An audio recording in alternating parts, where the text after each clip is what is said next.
तर आज आहे एकादश, तर बारीक साबुदाण्याची खिचडी केलेली आहे.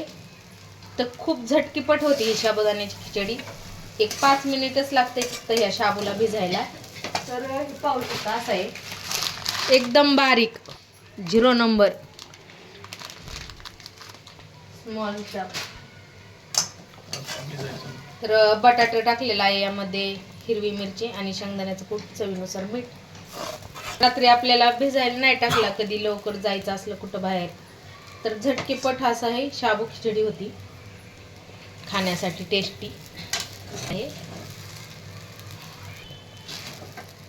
तरी एकदम असा सुट्टा मस्त असं झालेला आहे. तर हे साबुदाण्याची खिचडी खाण्यासाठी तयार झालेली आहे. पाहू शकता खूप छान अशी झालेली आहे.